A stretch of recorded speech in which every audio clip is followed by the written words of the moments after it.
Well, you teed up the relevance of Dennis Rodman. We have him joining us on the show. He made his way to Singapore. There he is right now. Good to see you again, my friend. Dennis, can you hear me? I'm tired. How you doing, guys? It's good. Do you have what does your hat say? What's my hat say? Oh, good. Now I can see it. Let's so you make have America great again. All right. You got it right there? You got it? I got it. Thank you. So you made your way to Singapore. How important is this to you? You talked a lot about the prospects for peace when we spoke several years ago. Did you think this moment would ever come? Well, in my heart and soul, when I first went to North Korea, I was very honored to even be selected to go there. And once I went to North Korea, I was didn't really understand what the old situation was as far as being over there. And when I first met Kim Jong-un, I was more like, I didn't know what to expect. You know, I didn't know who he was. I didn't know what he represented. I didn't know if he was someone important. But I knew something was going on. But once I got familiar with the culture and the situation over there, I got really used to being there. I felt like I was at home. Now, you know both men. You've spent time with the North Korean leader. You've spent time with Donald Trump. How do you think the two men size up in terms of how they might get along? Well, I think the fact that Donald Trump would understand the fact that the people of North Korea have a heart, they have soul, charisma, and they love each other. And I think the fact that Kim Jong-un and his family understands that. I think that President Trump should understand the fact that the reason why the Marshal of North Korea respects Dennis Rodman is the fact that he trusts me. And I gave him something for his birthday. And I thought I couldn't pull this off. And I said to him on the day before his birthday, I said, I'm going to give you a present. And he said, what is that? I said, I'm going to bring a basketball team, professional basketball team to you. He said, can you do that? I said, yes, I can. Even though I knew I couldn't do it, I said, if I fail now, it's going to be a problem. So basically, I got a lot of people together. I got Popcorn here, helped me out, my sponsor. Thanks to those guys. And it happened. And Kim Jong-un came to me and said, Dennis, you know what? This is the first time someone's ever kept their word to me in my country. And I looked at him, I always got emotional, but I said, wait a minute, hold on. He said, someone's never kept their word to you in your country? He said, yes, this is the first time someone's ever suggested that. And I came through, and I think that he really appreciated that, the fact that he's not normally hearing someone that's trustworthy. And I think that country is normally hearing people that's always lying, deceitful, and not trustworthy. And I think that if Trump goes in there with a great heart, with his heart on the table, and let Kim Jong-un see him, really emotional as far as like speaking to him. It ain't got to be about war. It ain't got to be about hatred or what happened in the future or in the past, or the past. We'll move on to the future. And I've told people about Kim Jong-un. He's all about the 21st century. He's trying to progress his country. And Donald Trump is going to do a great job is try to reach out and make sure that our hands, Americans, our hands are always open, because as Americans, we have let so many people around the world join us to be happy in one country, that's the United States. And now we have really put ourselves on a line to reach out to North Korea. And they've been so gracious to me, my family, and the United States. So let's make this happen. If Trump can pull this off, more power to him. Dennis, did Kim reach out to you, or any of his people reach out to you? The president's people, anybody reach out to you for insight into the other side? Well, you know what? I've talked to those guys the last 5 years. Which guys? And I talked to Kim Jong-un and an administration over there 5 years ago. And he asked me 5 years ago, we sat down for lunch. And he sat down and asked me, hey, Dennis, I would like to ask you three things. If you go back to tell the President of the United States these three things, and I would be willing to talk to him. And this is a true story, and I got my people here that was there that heard the conversation. He said things like, if they can move the ships back from South Korea, I would do what I have to do to listen. If you can move certain things or do certain things, I will listen. My ears will be open. And I tried to do that to Obama. And Obama didn't even give me the time of day. I asked him, I said, I have something to say from North Korea. He just brushed me off. But that didn't deter me. I still kept going back. I kept going back. I showed my loyalty and my trustworthy to this country. And I said to everybody, I said, the door will open. I remember you saying it. I remember you saying it. Let me ask you something. Does Kim understand English, Dennis? It's amazing. It's amazing. It's amazing. When I said those things, when I said those damn things, when I went back home, I got so many death threats. I got so many death threats. I was sitting there protecting everything. And I believed in North Korea. And when I went home, I couldn't even go home.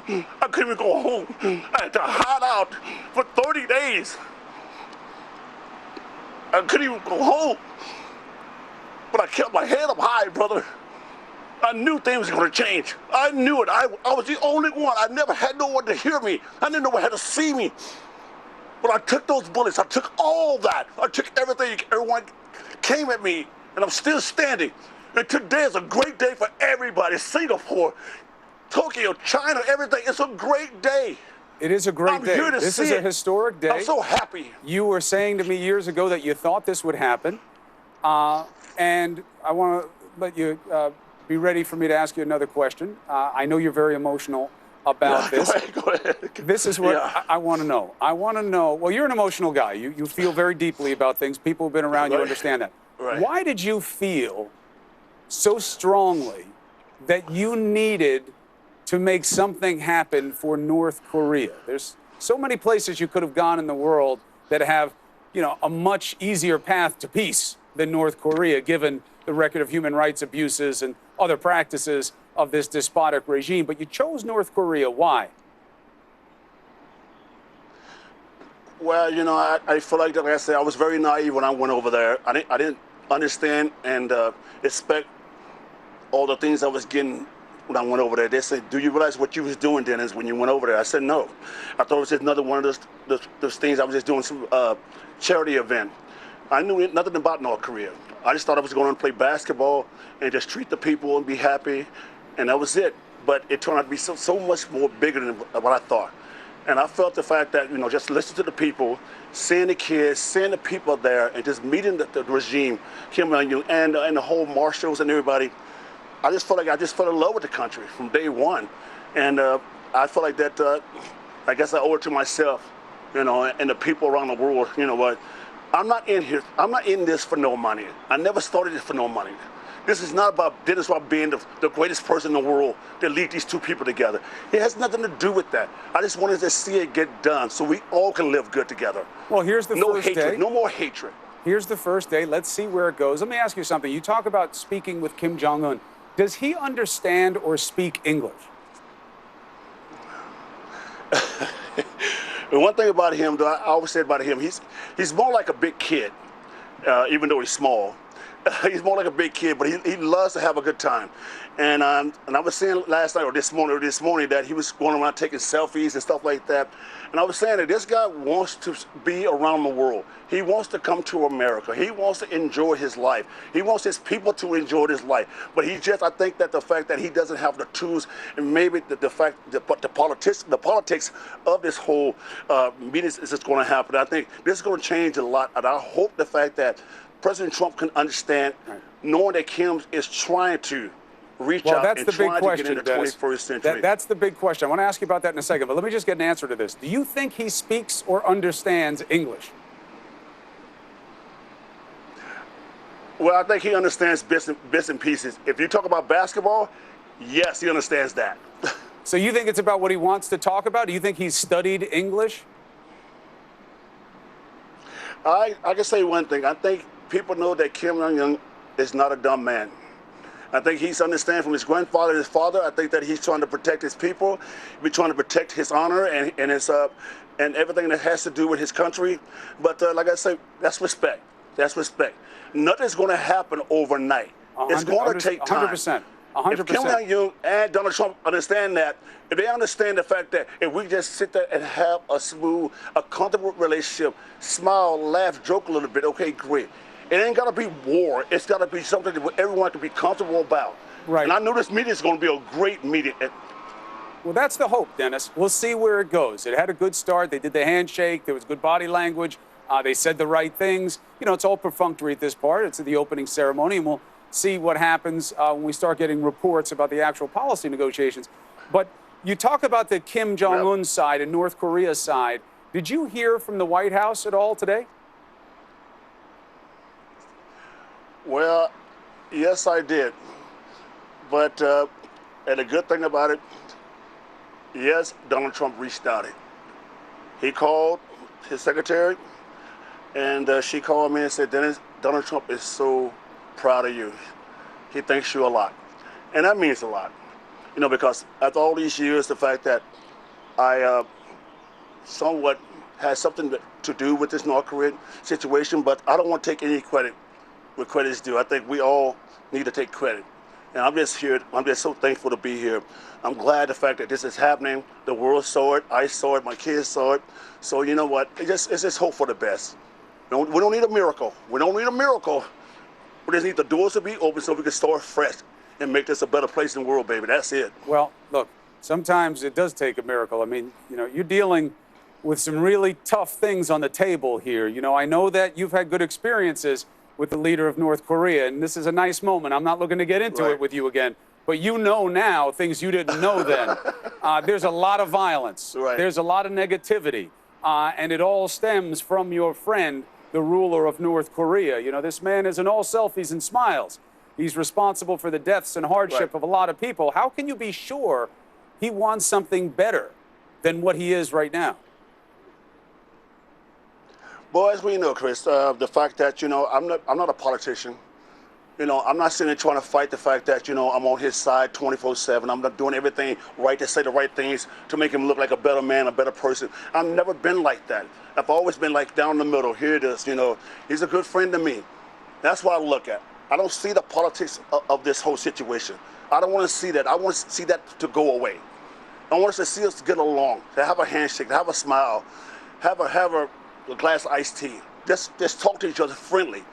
I don't need to worry about the war stuff and all the stuff that's going on. I don't know anything about that. I just want to do one thing, bring sports to North Korea and try to bring that connection with us to North Korea. That's it, sports. Everything else should be Donald Trump's hands and people in the White House hands. I'm out of it. I'm just so happy just to be here, man, and to see everyone in the world get emotional like I did, cry to see it really, really happen. And Donald Trump should take a lot of credit for this because he went out the box and made this happen. So anyway, so I want to say one more thing before I leave. Can I say one more thing? You can say whatever you want. Go ahead. Okay, so can I thank some people, though, while I'm here? Can I thank some people? Yeah, go ahead. But let me ask you something. Don't go on a whole tour about it, but I want to ask you something else. But thank somebody if you want to thank them. Go ahead, Dennis. All right, so, you know, I just say thank, you know, all the good people that's really stood by me, Darren Prince, you know, Vo, all the guys that went with me in North Korea. You know, I'm thinking Chuck Daly, I'm thinking Phil Jackson, I'm thinking Jeannie Buss, I'm thinking, you know, Pete Giannopoulos, I'm thinking Eddie Vedder, the Pro Jam, everybody that supported me with through all these things. So, you know, I think my kids, they still with me after all these years, all the things I've done up and down, they still with me. You know, I just want to thank everybody, man. And plus, you know what, I'm thinking these guys at Popcorn that supported me through this whole venture. I got you. We see the shirt there. You got a good outfit. You got Trump on the top. You got Popcorn on the bottom. Let me ask you one more thing. You think there's any chance that you might have a role in this process? Has anybody reached out to you or given you reason to believe that whether it's the North Koreans or it's the Americans, that they may reach out to you as some type of resource here, something that is part of this mix going forward? Well, you know what, like I said, that's not my job. I wish that the fact that people would quit putting me in that title role, the fact that I should be involved with this whole politics stuff. I just want to be involved with the sports aspect. And if they can use me in that direction, maybe I can have some type of common sense to shine some light on what's really going on in North Korea. If Trump want to come ask me about certain things, he'll probably figure it out today, and I hope he does. But if he want to ask me one-on-one, I'm willing to do it. So, like I said, I know a lot of things, but like I said, this is Trump and Kim Jong-un's day. This is the world's day. It's not my day. I just came here because I wanted to see face to face in my own eyes. So thank you guys for having me on in the world. Thank you guys. I'm going to do more important things down the road. Please. Well, Dennis. Step behind me. Be behind me. Dennis, it is good to see you. I'm glad you are well. I know that you're on your own journey. Stay healthy. Stay happy. And Right. please let us know what you find out Roger. about this process. It's good to see you, Dennis Rodman, in Singapore. Thank you. All right, thank you, brother. All right. All right, brother. Jim Clapper, we're looking at the moments earlier. It is bizarre, to say the least, but here I am next to the Director of National Intelligence, former director for the government, and Dennis Rodman, also known as the Worm for how he played basketball. He is our best resource at this point right now for understanding the minds of the two men, especially Kim Jong-un. I agree, Chris, and I tell you, As weird as that is, as weird as it to is, say. and They made a this movie about that. This whole and thing, this is still weird. This whole thing is unconventional, and believe me, I saw Dennis Rodman I'd never seen before in the course of that interview, and you drew that out of him. There's a lot more depth there than I think meets the eye. And he does understand Kim Jong-un, and all of the rest of us pundits who are kind of amateurs and haven't had that direct contact like he has. Let me ask you something. You've been around a lot of bad people in your life on the leadership level. I'm not talking about American politics. I'm talking about like killers Right. and people. For Dennis, and I've been with Dennis a number of times now, and he believes that two things can be true at once: that Kim Jong-un is good to him, has a good heart, but that what he calls politics, he's talking about a murderous regime. Can two things like that exist at the same time in some way? Yes, they can. I believe he made a good point about that, although he kind of dismissed as political the brutality of the regime, and it is. But we've had dealings with official diplomatic dealings with brutal regimes in the past, and it is, for me, it's pragmatic. What is the best interest of furthering peace and stability in the world? And that's what really is at stake here. And I think Dennis's point about let's focus on now and the future is a good one.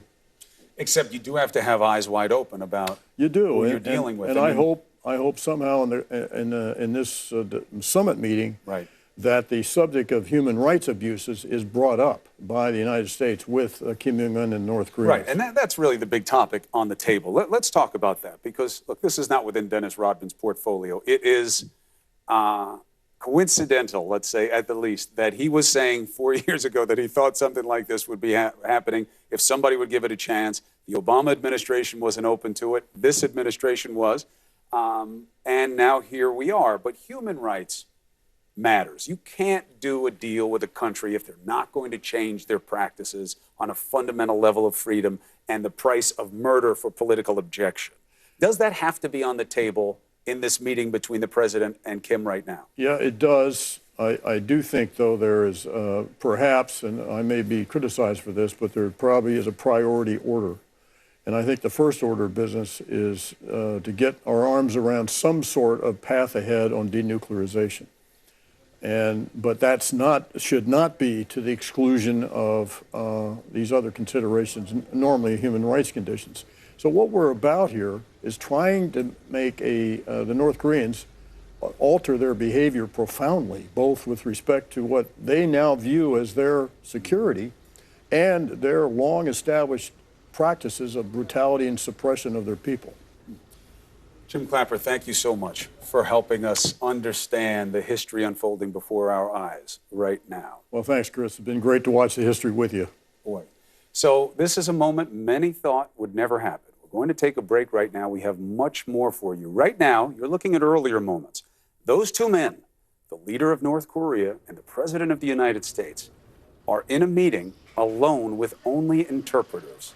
Imagine what might be said right now. When we come back, we'll take you through the possibilities. Stay with us.